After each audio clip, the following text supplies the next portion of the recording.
Hey, what's up, guys? Welcome back once again my channel Ali classy. कहानी शुरू होती है 1962 में। हम एक थिएटर को देखते हैं जिसमें म्यूजिक मैन नाम की फिल्म चल रही थी और इसमें एक गाना बज रहा था, ट्रबल ट्रबल।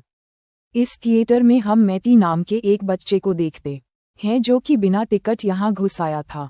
गार्ड उसे पकड़ने की कोशिश करता है तो मैटी भागते हुए लॉबी में आके छुप जाता है। हमें पता चलता है कि मैटी की फैमिली कंडीशन कुछ ठीक नहीं है।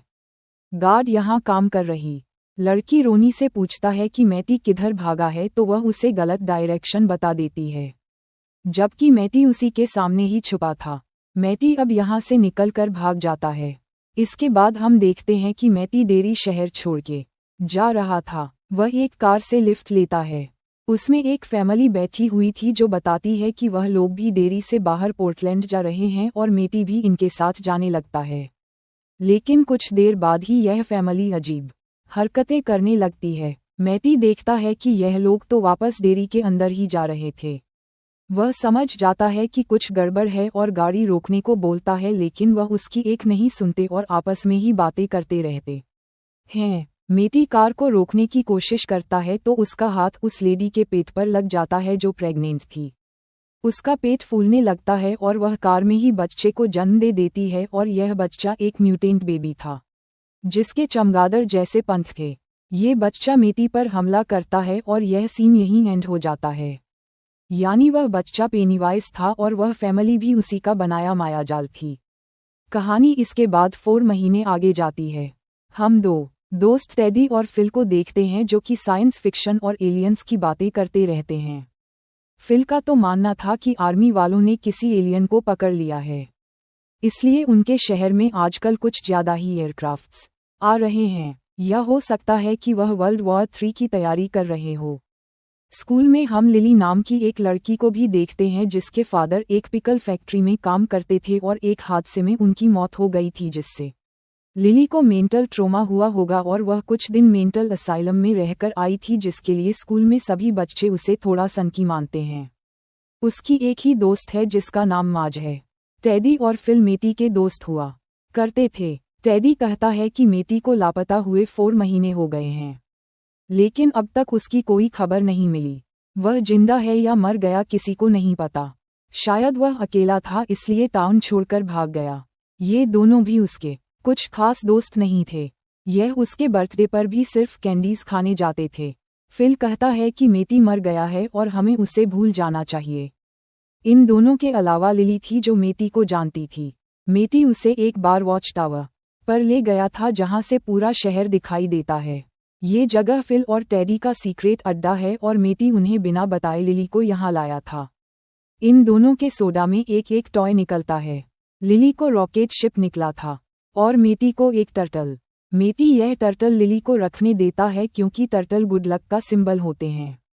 मैटी लिली से पूछता है कि उसके फादर के साथ क्या हुआ था, तो लिली उसे सब कुछ बताती है कि उस दिन उसके फादर की शिफ्ट खत्म हो गई थी, लेकिन वह लिली का कोई खिलौना लेने वापस फैक्ट्री के अंदर गए थे।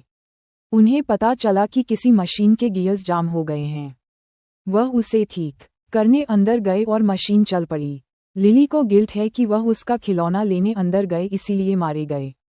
खैर, इसके बाद यहाँ फायरवर्क्स होने लगते हैं जिसे ये दोनों देखते हैं और लिली को अपने फादर के बारे में बात करके थोड़ा अच्छा लग रहा था।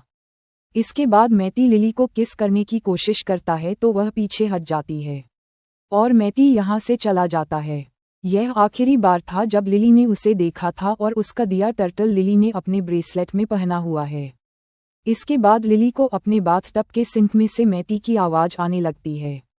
वह ट्रबल ट्रबल वाला गाना भी गा रहा था, जिसके बाद लिली को मैटी की 2 उंगलियां भी दिखाई देती है। ये बात लिली अगले दिन मार्च को बताती है, तो मार्च उसका यकीन नहीं करती कि वैसे ही लोग उसे सनकी समझते हैं। तो ये बात किसी और को मत बताना, जो सुन लिली को बहुत दुख होता है।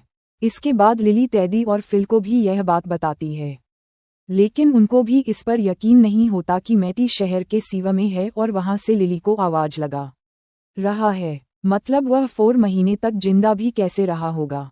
शाम को टेडी अपनी फैमिली के साथ डिनर करता है और अपने फादर से पूछता है कि कोई किसी को किडनैप करके सीवा में रख सकता है क्या।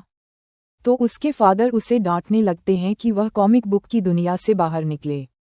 हम लोग जो हैं, तुम्हारे दादा नाजीद से बचकर भागते फिरते थे। उस जमाने में जो लोगों की चमड़ी उतार के उनसे लैंप शेड्स बनाए जाते थे। ये बोलकर वह टेडी को चुप करा देते हैं। अब रात को जब टेडी अपने कमरे में था तो उसका लैंप अपने आप ही बंद होने लगता है और फिर अचानक ही उस लैंप के ऊपर इंसानी चेहरे दिखने लगते हैं, जिनसे वह बहुत डर जाता है और जोरों से चिल्लाता है, जिससे टेडी का बड़ा भाई यहाँ आ जाता है। लेकिन वह लैंप अब गायब हो गया था। अब टेडी और फिल समझ जाते हैं कि लिली भी सच बोल रही थी, पर इन्होंने यह बात बड़े लोगों को बताई तो वह इन तीनों को पागलखाने भेज देंगे। ये तीनों ही अब मेटी को ढूंढने का फैसला करते हैं। ये लोग पब्लिक लाइब्रेरी में जाते हैं और 4 महीने पहले के न्यूज़पेपर को पढ़ने लगते हैं। इनके साथ यहाँ फिल की छोटी बहन सूजी भी आई थी, क्योंकि उनके पेरेंट्स घर पर नहीं थे। खैर, न्यूज़पेपर में इन्हें पता चलता है कि मैडी को आखिरी बार कैपिटल थिएटर में काम करने वाली एक लड़की ने देखा था। ये लोग फिर रोनी से बात करने पहुंच जाते हैं, जो शुरू में तो उन्हें साफ मना कर देती है। लेकिन जब उसे पता चलता है कि लिली ने मेटी को गाना गाते सुना था तो वह रुक जाती है, क्योंकि उसे खुद भी मेटी की आवाज़ सुनाई दे रही थी और वह ट्रबल ट्रबल गाना गा रहा था। ये लोग अब मूवी थिएटर में जाते हैं उस गाने को सुनने के लिए। शायद उन्हें मेटी का कोई क्लू मिल जाए। रोनी प्रोजेक्टर रूम में जाकर फिल्म लगा देती है। मूवी शुरू होने से पहले टेडी, फिल और लिली तीनों मेटी को याद कर रोने लगते हैं कि अगर यह उसके अच्छे दोस्त होते तो वह शायद टाउन छोड़कर नहीं जाता। खैर, फिल्म शुरू हो जाती है और वह गाना बजने लगता है। लेकिन अजीब बात यह थी कि इन्हें मूवी के अंदर मेटी भी दिखाई दे रहा था, जिसके हाथ में एक बच्चा था। ये लोग मेटी को आवाज़ लगाते हैं और उसे बाहर निकलने को बोलते हैं, तो मेटी गुस्से में कहता है कि मैं यहाँ हूँ, इसके जिम्मेदार तुम लोग ही हो। फिर वह पेनी वाइस की तरह स्माइल भी करता है और उस बच्चे को इनकी तरफ फेंक देता है। यह वही म्यूटेंट बेबी था जो स्क्रीन से बाहर आ जाता है और इन लोगों पर हमला कर देता है। वह टेडी, फिल और फिल की बहन सूजी को मार देता है। रोनी भागकर अंदर जाती है और लिली को बाहर निकाल लेती है। लिली जोर से चिल्लाती है और यह एपिसोड यहीं पर एंड हो जाता है। इस एपिसोड में आर्मी बेस की भी एक साइड स्टोरी चल रही थी। हम 2 मेजर हेलोन और पॉली को डेयरी में आते देखते हैं। ये दोनों एयरफोर्स के पायलट हैं। इन्हें पता चलता है कि डेयरी में कोई तो स्पेशल प्रोजेक्ट चल रहा है, जिसके बारे में इन्हें भी नहीं बताया जाता। बाद में हेलोन को एक ऑफिसर सैल्यूट नहीं करता। शायद वह ब्लैक है, इसीलिए हेलोन को यहाँ पर एक नया एयरक्राफ्ट B-52 पायलट करने के लिए बुलाया गया था। बाद में हेलोन पर 3 मास्क पहने लोग भी हमला करते हैं और उससे B-52 से जुड़ी सारी इन्फॉर्मेशन मांगते हैं। लेकिन तभी पॉली यहाँ आ जाता है, जिससे मास्क वाले सभी लोग भाग निकलते हैं और मूवी यहीं पर ही खत्म हो जाता है। तो गाइस, आपको मूवी एक्सप्लेन कैसा लगा आप मुझे कमेंट करके जरूर बताइएगा। वीडियो को लाइक कर दीजिए, चैनल को सब्सक्राइब कर दीजिए, बेल आइकन दबा के ऑल में कर दीजिए, ताकि आपको नया वीडियो का नोटिफिकेशन डायरेक्ट मिल जाए। तो गाइस, पूरा वीडियो देखने के लिए दिल से थैंक्स फॉर वॉचिंग।